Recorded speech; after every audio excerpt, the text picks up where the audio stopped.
निर्गुणगुणैकदेहं निर्दोषमाप्यतमप्रखिलैः भक्तिः अस्योद्भवादिदमशेषविशेषतोऽपि वन्द्यं सदा प्रियतमं नमसन्नमामि नारायणं गुणैः सर्वैः उदीर्णं दोषवर्जितं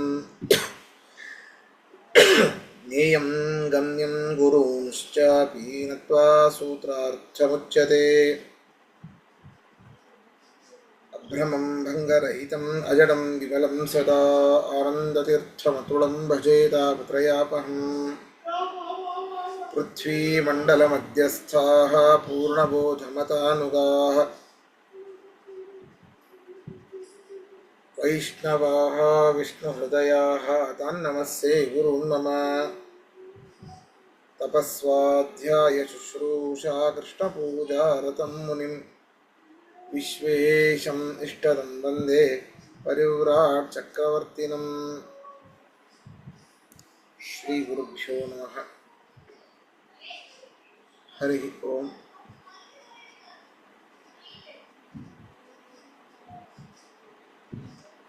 ಈ ಜಿಜ್ಞಾಸಾಧಿಕರಣದ ಒಂದು ಸಾರಾಂಶವನ್ನು ತಿಳಿದುಕೊಳ್ಳೋಣ.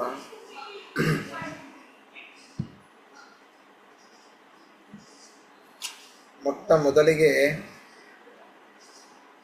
ನಾನು ಇದನ್ನು ಹೇಳಿಲ್ಲ ಅಂತ ಅನ್ಕೊಳ್ತೇನೆ. ನಾರಾಯಣಂ ಗುಣೈಃ ಸರ್ವೈಃ ಉದೀರ್ಣಂ ದೋಷವರ್ಜಿತಂ ಜ್ಞೇಯಂ ಗಮ್ಯಂ ಗುರುಂಶ್ಚಾಪಿ ನತ್ವಾ ಸೂತ್ರಾರ್ಥಮುಚ್ಯತೆ. ಆಚಾರ್ಯರು ಈ ಶಬ್ದಗಳನ್ನೇ ಯಾಕೆ ಹಾಕಿದರು ಅಂತ. ಅನೇಕ ಶಬ್ದಗಳಿರಬೇಕಾದರೆ ಗುಣೈಃ ಸರ್ವೈಃ ಗುಣೈಃ ಸರ್ವೈಃ ಉದೀರ್ಣಂ ಸರ್ವೈಃ ಗುಣೈಃ ಉದೀರ್ಣಂ ದೋಷವರ್ಜಿತಂ ಜ್ಞೇಯಂ ಗಮ್ಯಂ. ಈ ಶಬ್ದಗಳನ್ನೇ ಯಾಕೆ ಹಾಕಿದರು ಅಂತಂದರೆ, ಈ ಒಂದು ಬ್ರಹ್ಮಮೀಮಾಂಸಾ ಶಾಸ್ತ್ರದಲ್ಲಿ 4 ಅಧ್ಯಾಯ, ಅದರಲ್ಲಿ ಒಂದೊಂದು ಅಧ್ಯಾಯದಲ್ಲಿ 4 ಪಾದಗಳು. ಮೊದಲನೇದ್ದು ಸಮನ್ವಯಾಧ್ಯಾಯ, ಅವಿರೋಧಾಧ್ಯಾಯ, ಸಾಧನಾಧ್ಯಾಯ, ಫಲಾಧ್ಯಾಯ ಅಂತ.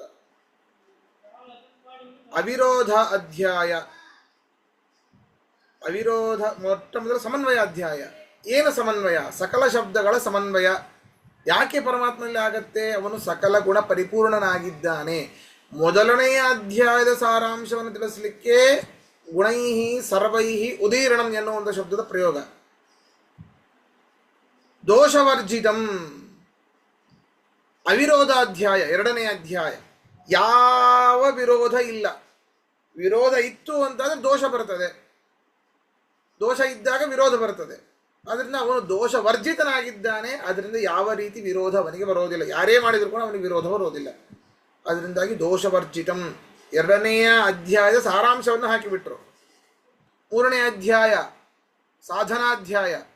ಜ್ಞೇಯಂ, ಅವನನ್ನು ತಿಳಿದುಕೊಳ್ಳಬಹುದು. ನಮ್ಮ ಯೋಗ್ಯತೆಗೆ ಅನುಸಾರವಾಗಿ ಭಕ್ತಿಯ ಮೂಲಕ ತಿಳಿದುಕೊಳ್ಳಬಹುದು. ಸಾಧನಾಧ್ಯಾಯ. ಯಾವುದು ಸಾಧನ? ಪರಮಾತ್ಮನ ತಿಳ್ಕೊಳ್ಳಿಕ್ಕೆ ಯಾವುದು ಸಾಧನ? ಅದು ಭಕ್ತಿ. ಅದರಿಂದಾಗಿ ಪರಮಾತ್ಮನು ಜ್ಞೇಯನಾಗ್ತಾನೆ. ಅದರಿಂದ ಏನು? ಗಮ್ಯಂ.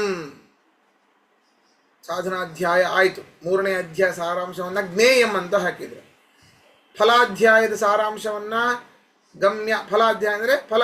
ಅದರ ಎಲ್ಲವನ್ನು ಮಾಡಿದರೆ ಏನು ಫಲ? ನಮಗೆ ಮೋಕ್ಷ.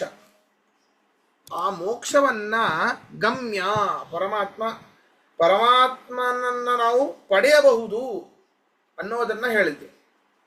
ಗಮ್ಯನಾಗಿದ್ದಾನೆ ಪರಮಾತ್ಮ ಅಂತ. ಈ ರೀತಿ 4 ಅಧ್ಯಾಯದ ಸಾರಾಂಶವನ್ನು 4 ಪದಗಳಲ್ಲಿ ಕೂಡಿಸಿ ನತ್ವಾ ಸೂತ್ರಾರ್ಥ ಉಚ್ಯತೆ. ಅಂತಹ ಪರಮಾತ್ಮನಿಗೆ ಅವನೇ ಗುರುಗಳು. ನಮಗೆ ವೇದವ್ಯಾಸರು. ಅಂಥವರಿಗೆ ನಾನು ನಮಸ್ಕಾರ, ಸೂತ್ರಾರ್ಥವನ್ನು ಮಾಡ್ತೇನೆ ಎಂಬುದಾಗಿ, ಸೂತ್ರಾರ್ಥವನ್ನು ನಾನು ರಚಿಸ್ತೇನೆ ಅಂತ ಹೇಳ್ತಾ ಬಂದರು. ಯಾಕೆ? ಏನು ಪ್ರಸಂಗ ಬಂತು? ಸೂತ್ರಗಳನ್ನು ರಚನೆ ಮಾಡಲಿಕ್ಕೆ ಏನು ಪ್ರಸಂಗ ಎಲ್ಲ ಹೇಳಿ, ದ್ವಾಪರದ ಕೊನೆಯಲ್ಲಿ ಗೌತಮ ಋಷಿಗಳ ಶಾಪದಿಂದಾಗಿ ಎಲ್ಲರೂ ಮೊಟ್ಟ ಮೊದಲಿಗೆ ನಾರಾಯಣನ ಸ್ವತಃ ಬ್ರಹ್ಮದೇವರಿಗೆ ಉಪದೇಶವನ್ನು ಮಾಡಿದಾಗ ವೇದಗಳ ಸಮೂಹ, ಅದರ ಜ್ಞಾನ, ಅದರ ಸಾಮರ್ಥ್ಯ ಎಲ್ಲವೂ ಯಥಾವತ್ತಾಗಿ ಇತ್ತು. ಕಾಲಕ್ರಮೇಣ ಕಡಿಮಾಗ್ತಾ ಬಂತು. ಈ ಸಂಕೀರ್ಣ ಬುದ್ಧಯೋ ದೇವಾಹ ಬ್ರಹ್ಮರುದ್ರ ಪುರಸ್ಸರಾಹ, ಬ್ರಹ್ಮಾದಿ ದೇವತೆಗಳೆಲ್ಲರೂ ಕೂಡ, ಇಂದ್ರ ರುದ್ರಾದಿ ದೇವತೆಗಳೆಲ್ಲರೂ ಕೂಡ ಸರಿಯಾಗಿ ಪರಮಾತ್ಮನನ್ನು ತಿಳಿಲಿಕ್ಕಾಗದೇ ಹೋದರು ಗೌತಮ ಋಷಿಗಳ ಶಾಪದಿಂದಾಗಿ. ಅವರಿಗೇನು ಆಗೋದಿಲ್ಲ, ಆದರೂ ಸಂಕೀರ್ಣ ಬುದ್ಧಯೋ ದೇವಾಹ ಅಂತ ಹೇಳಿದ್ದಾರೆ. ಅಂಥವರೂ ಸರಿಯಾಗಿ ತಿಳಿದುಕೊಳ್ಳಲಿಕ್ಕೆ ಆಗದೇ ಇದ್ದಾಗ ಆವಾಗ ಎಲ್ಲರೂ ಹೋಗಿ ಬ್ರಹ್ಮದೇವರೇ ಮೊದಲಾಗಿ ಹೋಗಿ ಪರಮಾತ್ಮನನ್ನ ಬೇಡ್ಕೊಳ್ಳುತ್ತಾರೆ. ಬೇಡಿಕೊಂಡು ದಯವಿಟ್ಟು ನಮ್ಮನ್ನು ಉದ್ಧಾರ ಮಾಡಬೇಕು ಅಂತ ಹೇಳಿದಾಗ ಅವರಿಂದಲೇನೆ ಅವರು ಕೇಳಿಕೊಂಡದ್ದರಿಂದ ಪರಮಾತ್ಮ ಈ ವೇದವನ್ನು ಉಜ್ಜಹಾರ 4 ರೀತಿಯಾಗಿ ವಿಭಾಗ ಮಾಡ್ತಾರೆ. ಋಗ್, ಯಜುಸ್, ಸಾಮ, ಅಥರ್ವ. ಅದರಲ್ಲೂ ಆಯಾಯ ಶಾಖೆಗಳಲ್ಲಿ ಅನೇಕ ಉಪ ವಿಭಾಗಗಳನ್ನು ಕೂಡ ಮಾಡ್ತಾನೆ. ತದನಂತರ ವೇದವ್ಯಾಸರು ಈ ರೀತಿ ವಿಭಾಗಗಳನ್ನು ಮಾಡಿ ಅದಕ್ಕೆ ಬ್ರಹ್ಮಸೂತ್ರಗಳನ್ನು ಮಾಡ್ತಾರೆ. ಬರೀ ಇದನ್ನು ಮಾಡಿಬಿಟ್ರೆ, ವೇದಗಳನ್ನು ವಿಭಾಗ ಮಾಡಿಬಿಟ್ರೆ ಅರ್ಥ ಆಗೋದಿಲ್ಲ. ಪುನಸ್ತಸ್ಯಾರ್ಥವಿತ್ತಯೇ ಬ್ರಹ್ಮಸೂತ್ರಾಣಿ ಚಕಾರ. ಆ ವೇದಗಳ ಆ ಶಾಖೆಗಳ ಅರ್ಥವನ್ನು ತಿಳಿಲಿಕ್ಕೋಸ್ಕರವಾಗಿ ಬ್ರಹ್ಮಸೂತ್ರಗಳನ್ನು ಅವರು ಮಾಡಿದರು. ಅಷ್ಟೇ ಅಲ್ಲ, ಆ ಸೂತ್ರ ಅಂದರೆ ಏನು, ಅದರ ಒಂದು ಲಕ್ಷಣ ಅಲ್ಪಾಕ್ಷರಂ ಅಸಂದಿಗ್ಧಂ ಸಾರವತ್ ವಿಶ್ವತೋಮುಖಂ ಅಸ್ತೋಭಂ ಅನವದ್ಯಂ ಚ ಸೂತ್ರಂ ಸೂತ್ರವಿದೋ ವಿದುಹು. ಅದನ್ನೆಲ್ಲ ನೋಡಿ ಸೂತ್ರ ಅಂತಂದರೆ ಬ್ರಹ್ಮಸೂತ್ರವೇನೇ, ಇನ್ನುಳಿದ ಸೂತ್ರಗಳು ಆಗೋದಿಲ್ಲ. ಆಚಾರ್ಯರು ಅಂದರೆ ಶ್ರೀಮದ್ ಆಚಾರ್ಯರೇನೇ, ಇನ್ನುಳಿದವರು ಆಗೋದಿಲ್ಲ. ಹೇಗೋ ಹಾಗೆ ಸೂತ್ರ ಅಂತಂದರೆ ಈ ಪಾಣಿನಿ ಸೂತ್ರ ಆಗಿರಬಹುದು, ಇನ್ನುಳಿದ ಸೂತ್ರಗಳಾಗಿರೋದು ಅವೆಲ್ಲ ಸೂತ್ರ ಅಲ್ಲ. ಅಲ್ಪಾಕ್ಷರಂ ಅಸಂದಿಗ್ಧಂ, ಎಲ್ಲ ಗುಣಗಳು ಯಾವುದರಲ್ಲಿ ಇರ್ತದೋ ಅದು ಸೂತ್ರ. ಈ ರೀತಿ ಎಲ್ಲ ಹೇಳಿ ಸೂತ್ರ ಶಬ್ದ ವಾಚ್ಯವಾದದ್ದು ಬ್ರಹ್ಮಸೂತ್ರವೇನೇ ಎಂಬುದಾಗಿ ಹೇಳಿ ಆ ಬ್ರಹ್ಮಸೂತ್ರಗಳನ್ನು ರಚಿಸಿ ಬ್ರಹ್ಮರುದ್ರಾದಿ ದೇವೇಶು ಮನುಷ್ಯ ಪಿತೃಪಕ್ಷಿಯು ಜ್ಞಾನಂ ಸಂಸ್ಥಾಪ್ಯ ಭಗವಾನ್ ಕ್ರಿಯತೆ ಪುರುಷೋತ್ತಮ. ಈ ರೀತಿಯಾಗಿ ಬ್ರಹ್ಮರುದ್ರಾದಿ ದೇವತೆಗಳಲ್ಲಿ, ಮನುಷ್ಯರಲ್ಲಿ, ಪಿತೃಗಳಲ್ಲಿ, ಪಕ್ಷಿಗಳಲ್ಲಿ ಜ್ಞಾನವನ್ನು ಅವರವರ ಯೋಗ್ಯತಾನುಸಾರವಾಗಿ ಜ್ಞಾನವನ್ನು ಕೊಟ್ಟು ಪರಮಾತ್ಮ ಕ್ರೀಡಿಸ್ತಾನೆ ಅಂತ ಹೇಳಿ ಶುರು ಮಾಡಿದರು. ಓಂ ಓಂ ಅಥಾತೋ ಬ್ರಹ್ಮ ಜಿಜ್ಞಾಸ ತದ್ವಿಜಿಜ್ಞಾಸಸ್ವ ತದ್ಬ್ರಹ್ಮ ಎಂಬುದಾಗಿ ಮೊಟ್ಟ ಮೊದಲ ಶ್ರುತಿ. ಅಲ್ಲಿ ತದ್ವಿಜಿಜ್ಞಾಸಸ್ವ ತದ್ಬ್ರಹ್ಮ ಅಂತ ಇದೆ. ಏನು ತದ್ವಿಜಿಜ್ಞಾಸಸ್ವ ತದ್ಬ್ರಹ್ಮ? ಆ ಬ್ರಹ್ಮನ ಜಿಜ್ಞಾಸೆಯನ್ನು ಮಾಡಬೇಕು. ಯಾಕೆ ಮಾಡಬೇಕು? ಸೂತ್ರದಲ್ಲೇ ಹೇಳ್ತಾ ಇದ್ದಾರೆ. ಇಲ್ಲಿ ಓಂಕಾರ, ಅತಃ ಶಬ್ದ, ಬ್ರಹ್ಮ ಜಿಜ್ಞಾಸ ಮತ್ತು ಓಂಕಾರ. ಇಲ್ಲಿ ಮೊಟ್ಟ ಮೊದಲಿಗೆ ಅಯ್ಯೋ ಏನಪ್ಪ ಇವರು ಹಾಗೆ ಮಾಡ್ತಾ ಇದ್ದಾರೆ, ಯಾವ ಮಂಗಳಾಚರಣೆ ಮಾಡಲಿಲ್ಲ ಅಂತ ಆಕ್ಷೇಪಣೆ. ಮಂಗಳಾಚರಣೆಯನ್ನು ಮಾಡಿದ್ದಾರೆ. ಓಂಕಾರಶ್ಚಾತಶಬ್ದಶ್ಚ ಬ್ರಹ್ಮಣ ನಿಸ್ಸೃತೌ ಪುರ. ಓಂಕಾರ ಮತ್ತು ನೀವು ಅತಃಶಬ್ದವನ್ನು ಯಾವುದೇ ಒಂದು ಗ್ರಂಥವನ್ನು ಮಾಡಬೇಕಾದ್ರೆ ಮಂಗಳಾಚರಣೆ ಮಾಡಬೇಕು ಅಂತ ನಿಯಮ. ಅದನ್ನು ಬಿಟ್ಟು ಇವರು ಮಂಗಳಾಚರಣೆಯನ್ನೇ ಮಾಡಿಲ್ಲ. ಇವರು ಯಾರು? ಇಂತಹ ವ್ಯಾಸರೇ ಹೀಗೆ ಮಾಡಿಬಿಟ್ರೆ, ಆದರ್ಶ ಪುರುಷರೇ ಹೀಗೆ ಮಾಡಿಬಿಟ್ರೆ ನಮ್ದೆಲ್ಲ ಏನು ಗತಿ ಅಂತ ಹೇಳಿದಾಗ ಅದಕ್ಕೆ ನೀವು ಸರಿಯಾಗಿ ತಿಳ್ಕೊಂಡಿಲ್ಲ. ಗರುಡ ಪುರಾಣದಲ್ಲಿಯೇ ಹೇಳಿದೆ, ಓಂಕಾರ ಮತ್ತು ಅತಃಶಬ್ದಗಳು ಅವು ಮಂಗಲವಾಚಕಗಳಾಗಿವೆ. ಯಾಕೆ? ಮೊಟ್ಟ ಮೊದಲಿಗೆ ಪರಮಾತ್ಮನ ಒಂದು ಕಂಠದಿಂದ ಬಂದಿರುವಂಥದ್ದು. ಹೌದಾ? ಆದ್ದರಿಂದಾಗಿ ಸೃಷ್ಟಿಯ ಆದಿಯಲ್ಲಿ ಓಂಕಾರ ಮತ್ತು ಅತಃಶಬ್ದಗಳು ಎರಡೂ ಕೂಡ ಮಂಗಳವಾಚಕ. ಅದರ ಸೂತ್ರದಲ್ಲಿ ಓಂಕಾರ ಅತಃಶಬ್ದಗಳಿವೆ. ಅದನ್ನು ಮಂಗಳಾಚರಣೆ ಮಾಡಿಲ್ಲ ಅಂತ ಹೇಳಬೇಡಿ. ಮೊಟ್ಟ ಮೊದಲಿಗೆ ಇಲ್ಲಿ ಓಂ ಅಥ ಶಬ್ದ ವಾಚ್ಯವಾದದ್ದು ಯಾವುದು? ಅಧಿಕಾರ ಸಂಪತ್ತಿ. ಅಧಿಕಾರವನ್ನು ಪಡೆದ ನಂತರ ಅತಃ ಮೋಕ್ಷರೂಪ ಪ್ರಯೋಜನವುಳ್ಳದ್ದರಿಂದ ಬ್ರಹ್ಮ ಜಿಜ್ಞಾಸ, ಬ್ರಹ್ಮ ಶಬ್ದ ವಾಚ್ಯನಾದ ಪರಮಾತ್ಮನ ಜಿಜ್ಞಾಸೆಯನ್ನು ಬ್ರಹ್ಮ ಜಿಜ್ಞಾಸ ಓಂ. ಮುಂದೆ ಕರ್ತವ್ಯ ಎಂಬುದಾಗಿ ನಾವು ಅಧ್ಯಾಹಾರ ಮಾಡಿಕೊಳ್ಳಬೇಕು ಅಂತ ಹೇಳಿದರು. ಅಧಿಕಾರ ಅಂದರೆ ಏನು, ಅದರ ಬಗ್ಗೆ ಎಲ್ಲ ಬರುತ್ತೆ, ಹೌದಾ? ಅಕಾರ ಸರ್ವಭಾಗಾತ್ಮ. ಅಧಿಕಾರ ಅಂತಂದರೆ ಅದರಲ್ಲಿ ಮೂರು ವಿಧ, ಅಧಿಕಾರಿಗಳಲ್ಲಿ ಮೂರು ಭೇದ, ಮಂದ, ಮಧ್ಯಮ, ಉತ್ತಮ. ಅದರಲ್ಲಿ ಮಂದರು ಮನುಷ್ಯರು, ಮಧ್ಯಮರು ಋಷಿಗಂಧರ್ವರು, ದೇವತೆಗಳು, ಉತ್ತಮರು. ಈ ರೀತಿಯಾಗಿ ಭೇದ ಎಂಬುವಂಥದ್ದು ಆ ಅಧಿಕಾರದಲ್ಲೂ ಇದೆ. ಯಾವ ಒಬ್ಬ ವ್ಯಕ್ತಿ ಭಕ್ತಿಯುಳ್ಳವನಾಗಿ ಸದಾಕಾಲ ಅಧ್ಯಯನವನ್ನು ಮಾಡ್ತಾ ಪರಮಾತ್ಮನಲ್ಲಿ ವಿಶೇಷವಾದ ಭಕ್ತಿಯನ್ನು ಮಾಡ್ತಾನೋ ಅವನು ಮಂದಾಧಿಕಾರಿಗಳಾದ ಮನುಷ್ಯರಲ್ಲಿ ಉತ್ತಮ ಅಧಿಕಾರಿ. ಇದನ್ನೆಲ್ಲ ಮಾಡ್ತಾ ಯಾರು ಶಮದಮಾದಿ ಸಂಪತ್ತನ್ನ ಬಳಸಿರ್ತಾನೋ, ಇಂದ್ರಿಯ ನಿಗ್ರಹವನ್ನ, ಮನಸ್ಸಿನ ನಿಗ್ರಹವನ್ನು ಯಾರು ಸಂಪಾದನೆ ಮಾಡಿರ್ತಾನೋ ಅವನು ಅದಕ್ಕಿಂತ ಉತ್ತಮ ಅಧಿಕಾರಿ. ಅಷ್ಟೇ ಅಲ್ಲ, ಎಲ್ಲವನ್ನೂ ಹೊಂದಿದವನಾಗಿ ಆ ಚತುರ್ಮುಖ ಬ್ರಹ್ಮನಿಂದ ಸಹಿತವಾಗಿ ಈ ಒಂದು ಹುಲ್ಲು ಕಡ್ಡಿಯ ತನಕ ಎಲ್ಲವೂ ಕೂಡ ಅಶಾಶ್ವತವಾದದ್ದು ಎಂಬುದಾಗಿ ವೈರಾಗ್ಯವನ್ನು ತಾಳಿ ಸದಾಕಾಲ ಪರಮಾತ್ಮನಲ್ಲಿಯೇ ಮನಸ್ಸುಳ್ಳವನು ಅವನು ಉತ್ತಮೋತ್ತಮ ಅಧಿಕಾರಿ. ಈ ರೀತಿಯಾಗಿ ಅಧಿಕಾರದಲ್ಲಿ ವ್ಯತ್ಯಾಸ ಇದೆ ಅಂತ ಹೇಳಿದರು. ಹೌದು, ಇನ್ನ ಅಧಿಕಾರ ಅಂದರೆ ಅಷ್ಟೇ ಅಲ್ಲ, ಅವನು ಏನು ಮಾಡಬೇಕು, ಅಧ್ಯಯನವನ್ನು ಮಾಡ್ತಾ ಇರಬೇಕು ಸದಾಕಾಲ ಗುರುಗಳಿಗೆ ಋಣಿಯಾಗಿ ಇರಬೇಕು. ಗುರುಗಳು ಹೇಗೆ ಹೇಳ್ತಾರೋ ಹಾಗೆ ಕೇಳ್ತಾ ಇರಬೇಕು. ನಾವೇ ಪರಮಾತ್ಮನ ಹೊಂದಿಬಿಡುತ್ತೇವೆ, ನಾವು ಭಕ್ತಿ ಮಾಡಿದರೆ ಪರಮಾತ್ಮ ಸಿಕ್ಕೇ ಬಿಡ್ತಾನೆ, ಅಲ್ಲ. ಪರಮಾತ್ಮ ನಿನಗೆ ಸಿಗಬೇಕು ಅಂತ ಮನಸ್ಸು ಪರಮಾತ್ಮನಿಗೆ ಬಂದರೆ ಅವನು ನಮಗೆ ಸಿಗ್ತಾನೆ. ಇಮೈ ವೇಷ ವೃಣತೆ ತೇನ ಲಭ್ಯ. ಈ ರೀತಿಯಾಗಿ ಇಲ್ಲೇ ಹೇಳ್ತಾ, ಅಷ್ಟೇ ಅಲ್ಲ, ಅಧಿಕಾರಿಗಳು ಯಾರ್ಯಾರು, ಹೌದು ಅಧಿಕಾರಿಗಳು ಇಂತಿಂಥವರು ಅಂತ ಹೇಳಿದರು. ಮನುಷ್ಯರಲ್ಲಿ ಸ್ತ್ರೀಯರು ಪುರುಷರು ಎಲ್ಲರೂ ಬರ್ತಾರೆ. ಸ್ತ್ರೀಯರು ಅಧಿಕಾರಿಗಳಲ್ಲ, ಮನುಷ್ಯರಲ್ಲಿ ಸ್ತ್ರೀಯರಲ್ಲೂ ಇದ್ದಾರೆ, ಅದರಲ್ಲೂ ಉತ್ತಮ ಸ್ತ್ರೀಯರಲ್ಲಿ ಮಾತ್ರ, ಉತ್ತಮ ಸ್ತ್ರೀಯರು ಮಾತ್ರ ಅಧಿಕಾರಿಗಳು. ಸ್ತ್ರೀಶೂತ್ರ ಬ್ರಹ್ಮವತ್ನೂನಾಂ ತಂತ್ರಜ್ಞಾನೇಧಿಕಾರಿತ ಏಕದೇಶೇ ಪರೋಕ್ತೇತು ಅದು ಗ್ರಂಥ ಪುರಸ್ಸರೆ. ಏಕದೇಶದಲ್ಲಿ ಕೆಲವೊಬ್ಬ ಸ್ತ್ರೀಯರು ಅವರು ಅಧಿಕಾರಿಗಳಾಗಿದ್ದಾರೆ. ಆದ್ದರಿಂದಾಗಿ ಇಂತಹ ಅಧಿಕಾರವನ್ನ ಆಹೂ ಅಪಿ ಉತ್ತಮ ಸ್ತ್ರೀಣ ಅಧಿಕಾರಂತು ವೈದಿಕೆ. ಉತ್ತಮ ಸ್ತ್ರೀಯರಿಗೆ ಅಧಿಕಾರಿ ಅನ್ನುವಂಥದ್ದು ಇದೆ, ಅಧಿಕಾರ ಅನ್ನುವಂಥದ್ದು ಇದೆ.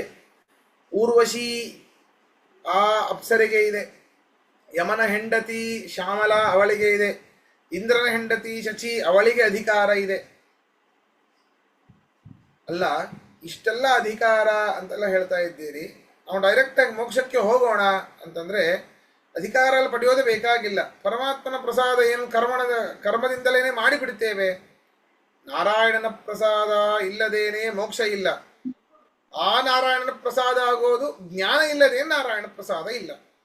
ಯಥೋ ನಾರಾಯಣ ಪ್ರಸಾದಾತ್ ಅಮೃತೇ ನ ಮೋಕ್ಷಃ,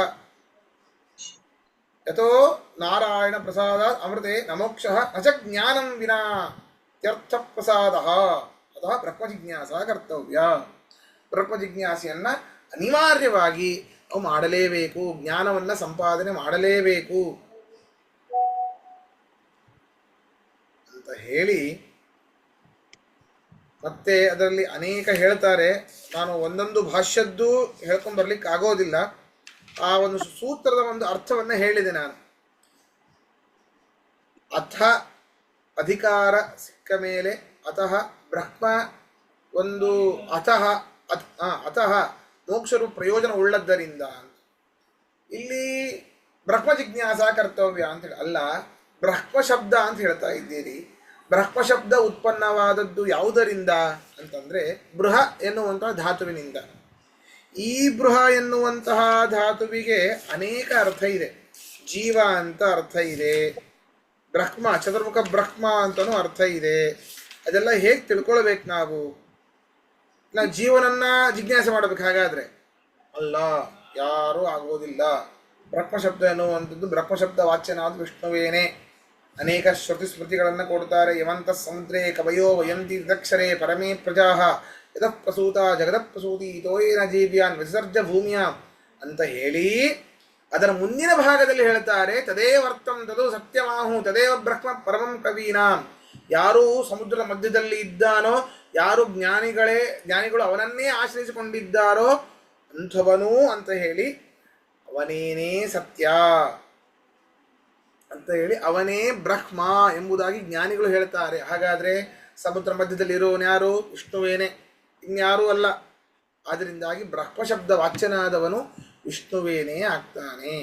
ಅಲ್ಲ, ನೀವು ತನ್ನೋ ವಿಷ್ಣು ಪ್ರಚೋದಯಾತ್ ಎಂಬುದಾಗಿ ವಚನ ಇರೋದ್ರಿಂದ ನೀವು ಹಾಗೆ ಹೇಳ್ತಾ ಇದ್ದೀರಾ, ತನ್ನೋ ರುದ್ರ ಪ್ರಚೋದಯಾತ್ ಎಂಬುದಾಗೂ ವಚನ ಇದೆ, ರುದ್ರ ಯಾಕೆ ಆಗಬಾರ್ದು? ಅಯ್ಯೋ ಉತ್ತರ ಆಗಲಿಕ್ಕೆ ಸಾಧ್ಯವೇ ಇಲ್ಲ. ಯಾಕೆ ಅಂತಂದರೆ ಅಲ್ಲಿ ನೋಡಿ, ನೀವೇನು ರುದ್ರ ಅಂತ ಹೇಳಿದಿಲ್ಲ, ಆ ರುದ್ರ ಶಬ್ದ ವಾಚ್ಯನಾದವನು ವಿಷ್ಣುವೇನೆ. ನಾಮಾನಿ ಸರ್ವಾಣಿ ಯಮಾವಿಶಂತಿ, ಯಾವ ಸಕಲ ನಾಮಗಳು ಯಾರನ್ನ ಹೊಕ್ಕಿವೆಯೋ.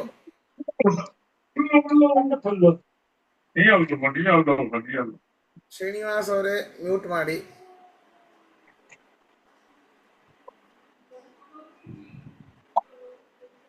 ಮ್ಯೂಟ್ ಮಾಡಿ ಶ್ರೀನಿವಾಸ್.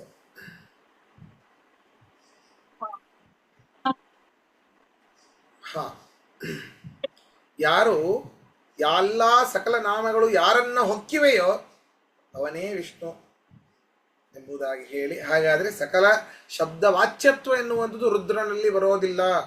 ಅಷ್ಟೇ ಅಲ್ಲ, ಲಕ್ಷ್ಮೀದೇವಿನೇ ಹೇಳ್ತಾಳೆ, ಯಂ ಕಾಮೈ ತಂ ತಮುಗ್ರಂ ಕ್ರೋಣೋಮಿ ತಂ ಬ್ರಹ್ಮಾಣಂ ತಂ ಋಷಿಂ ತಂ ಸುಮೇಧಾಂ. ನಾನು ಯಾರನ್ನ ವಯಸ್ತೇನೋ ಅವನನ್ನ ಉಗ್ರ ಶಬ್ದ ವಾಚ್ಯ ರುದ್ರ, ಅವನನ್ನ ರುದ್ರನನ್ನಾಗಿ ಮಾಡ್ತೇನೆ, ಅವನನ್ನ ಚತುರ್ಮುಖ ಬ್ರಹ್ಮನನ್ನಾಗಿ ಮಾಡ್ತೇನೆ, ಅವನನ್ನ ಋಷಿಯನ್ನಾಗಿ ಮಾಡ್ತೇನೆ, ಅವನನ್ನ ಜ್ಞಾನಿಯನ್ನಾಗಿ ಮಾಡ್ತೇನೆ ಅಂತ ಹೇಳಿ ಅವಳೇನೆ ಮಮಯೋನಿ ಅಂತಃ ಸಮುದ್ರೇ, ನನಗೆ ಕಾರಣನಾದವನು ಸಮುದ್ರ ಮಧ್ಯದಲ್ಲಿದ್ದಾನೆ. ಉಗ್ರ ಪದವಿಯನ್ನ ನಿಯೋಜನೆ ಮಾಡುವಂತಹ ಲಕ್ಷ್ಮೀದೇವಿಯೇನೇ ಪರಮಾತ್ಮನ ಅಧೀನ ಆಗ್ತಿರ್ಬೇಕಾದ್ರೆ ಬ್ರಹ್ಮಶಬ್ದ ವಾಚ್ಯನಾದವನು ಶಿವ ರುದ್ರದೇವರು ಆಗ್ಲಿಕ್ಕೆ ಸಾಧ್ಯ ಇಲ್ಲ. ಆದ್ದರಿಂದಾಗಿ ಆರೆಲ್ಲ ಹೇಳಿ ಬರೋದಿಲ್ಲ. ಬ್ರಹ್ಮಶಬ್ದ ವಾಚ್ಯರಾದವನು ಯಾರು? ವಿಷ್ಣುವೇನೇ, ರುದ್ರ ಅಲ್ಲ. ಅನೇಕ ಇದರಲ್ಲೆಲ್ಲ ಇದೆ. ಶಾಕ್ತ ಪುರಾಣದಲ್ಲಿದೆ,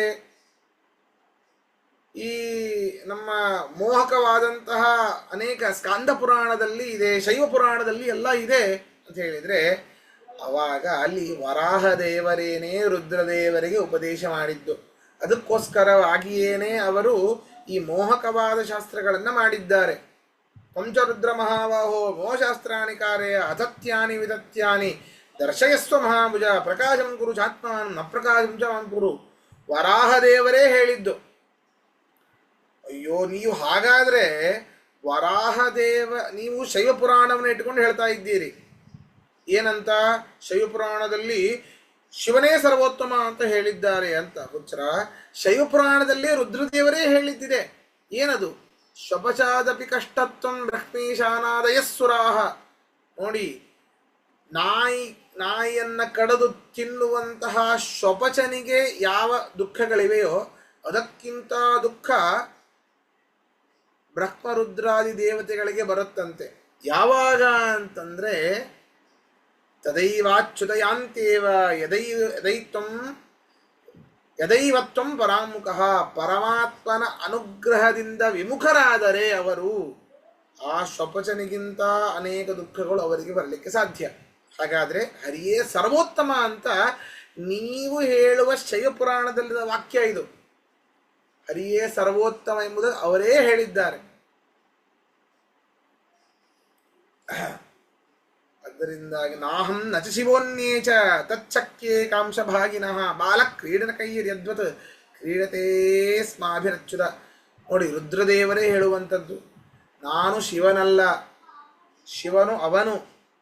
ಶುಭಂ ಕರೋತಿ ಇತಿ ಶಿವ, ಅವನೇ. ಪರಮಾತ್ಮನ ಒಂದು ಅಂಶದ ಭಾಗವೂ ಕೂಡ ನಮ್ಮಲ್ಲಿ ಇಲ್ಲ, ಅಷ್ಟು ಶಕ್ತಿಯೂ ಕೂಡ ನಮ್ಮಲ್ಲಿ ಇಲ್ಲ. ನಮ್ಮನ್ನು ಹೇಗೆ ಆಟಾಡಿಸ್ತಾನೆ ಪರಮಾತ್ಮ ಅಂತಂದರೆ ಬಾಲಃ ಕ್ರೀಡನ ಕೈಹಿ ಅದ್ವತ್. ಬಾಲಕನು ಹೇಗೆ ಆಟಿಕೆಯ ಸಾಮಾನುಗಳಿಂದ ಆಟ ಆಡ್ತಾನೋ ಹಾಗೆ ನಮ್ಮನ್ನು ಆಟ ಆಡಿಸ್ತಾನೆ ಪರಮಾತ್ಮ. ಅಂದರೆ ಎಷ್ಟು ಅನಂತ ಗುಣ ಪರಿಪೂರ್ಣ ಅವನು ಎಂಬುದಾಗಿ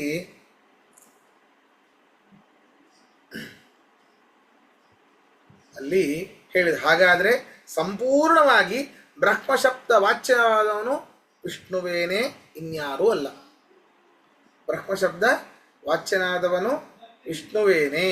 ಆದ್ದರಿಂದಾಗಿ ಅಥ ಅಧಿಕಾರ ಪ್ರಾಪ್ತ್ಯನಂತರಂ ಅತಃ ಮೋಕ್ಷರೂಪ ಪ್ರಯೋಜನತ್ವಾತ್ ಬ್ರಹ್ಮ ಜಿಜ್ಞಾಸ ಬ್ರಹ್ಮಶಬ್ದ ವಾಚ್ಯಸ್ಯ ವಿಷ್ಣೋ ಜಿಜ್ಞಾಸ. ಜಿಜ್ಞಾಸ ಅಂದರೆ ಚಿಂತನೆ, ಮನಸ್ಸಿನ ಚಿಂತನೆ. ಅಲ್ಲಿ ಕರ್ತವ್ಯ ಅಂತ ಇಲ್ಲ, ಕರ್ತವ್ಯ ಎಂಬುದಾಗಿ ನಾವು ಅಧ್ಯಾಹಾರ ಮಾಡಿಕೊಳ್ಳಬೇಕು.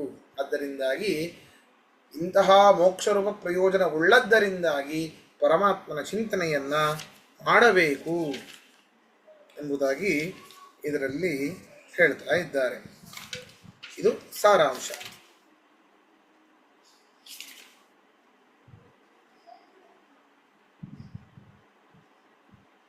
ಇಷ್ಟು ಹೇಳಲೇಬೇಕಿಲ್ಲ, ಸ್ವಲ್ಪ ಅದು ರಿವಿಷನ್ ಥರ ಆಗೋದೇ ಇಲ್ಲ ಇದು. ಧನ್ಯವಾದಗಳು ಆಚಾರ್ಯ. ಧನ್ಯವಾದ ಆಚಾರ್ಯ. ಬಹಳ ಚಂದಾಗಿ ಎಕ್ಸ್ಪ್ಲೇನ್ ಮಾಡಿದ್ರಿ. ನಾನು ಕೇಳಿದ ಪಾಯಿಂಟ್ಸ್ ಎಲ್ಲ ನೀವು ಉತ್ತರ ಕೊಟ್ರಿ, ಚಂದಾಗಿದೆ. ಅಂದ್ರೆ ಪ್ರತಿಯೊಂದು ಭಾಷ್ಯದ ಸ್ವಲ್ಪ ಸ್ವಲ್ಪ ಸಾರಾಂಶವನ್ನ ಹೇಳಿದ್ದೇನೆ ಅಷ್ಟೇ. ಗೊತ್ತು. ಬೆಳಗ್ಗೆನು ಇದೇ ಹೇಳ್ತಾ ಇದ್ವಲ್ಲ ನೀವು. ಅಂಬಣಿ ಸೂಕ್ತ ಅಂತ ಹೇಳಿದ್ರೆ ರಾಮ್ ಕಾಮಯೇತಂತ ಮುಗ್ರಾಮ್ ಕಣೋಯಿತಾಂ ಬ್ರಹ್ಮಾಣಾಂ ತಂಬುಷಂತಾಂ ಸುಮೇತಾಂ. ನೋಡಿ, ಇದನ್ನ ಸುಮ್ನೆ ನೀವು ನಿರ್ಮಾಲ್ಯ ಮಾಡಬೇಕಾದ್ರೆ ಅದನ್ನ ನೆನಪು ಮಾಡ್ಕೊಳ್ಬೇಕು. ಎಂತ ಅದ್ಭುತ ಇರ್ತದೆ. ನಾನಲ್ಲ ಆಚಾರ್ಯ, ಇದು ಕೇಳೋವರೆಗೂ, ಈ ಡೀಟೇಲ್ ಕೇಳೋವರೆಗೂ ಅಂಬರಣಿ ಸೂಕ್ತನ ನಾವು ಹೇಳ್ತಾ ಇದ್ವಿ. ಇವಾಗ ಅನುಸಂಧಾನ ಬಹಳ ಚೆನ್ನಾಗಿ, ತುಂಬಾ ಚೆನ್ನಾಗಿ ಅರ್ಥ ಆಗತ್ತೆ ನಮಗೆ. ಬ್ಯೂಟಿಫುಲ್. ಬಾ ಸರಿ, ಹಾಗಾದ್ರೆ ಇವತ್ತಿನ ಪಾಠ ಸಾಕು ಅಂತ ಅನಿಸುತ್ತೆ. ನಾಳೆ 1 ಗಂಟೆ ಸಂಪೂರ್ಣ ತಗೊಂಡ್ರಾಯ್ತು. ಧನ್ಯವಾದ ಗುರುಗಳೇ. ಆಚಾರ್ಯ, ನೀವು ಮತ್ತೊಮ್ಮೆ ಟೆಸ್ಟ್ ಮಾಡ್ರಿ. ನಾಳೆಯಿಂದ ನಂಗೆ ಡೆಫಿನೆಟ್ಲಿ ಆಗಲ್ಲ. ಇಷ್ಟೊತ್ತಿಗೆ ಹೋಮ ನಡೀತಾ ಇರುತ್ತೆ, ಜನಗಳಿರ್ತಾರೆ, ನಾನು ಹೋಮದಲ್ಲಿರ್ತೀನಿ. ಗುರುಗಳೇ, ಇದು BSB 1 ಅಂತ PDF ಹಾಕಿದ್ರಿ, ಅದು ಇಲ್ಲಿವರೆಗೂ ಕವರ್ ಮಾಡಿ ಆಗಿದೆ. ಇನ್ನು BSB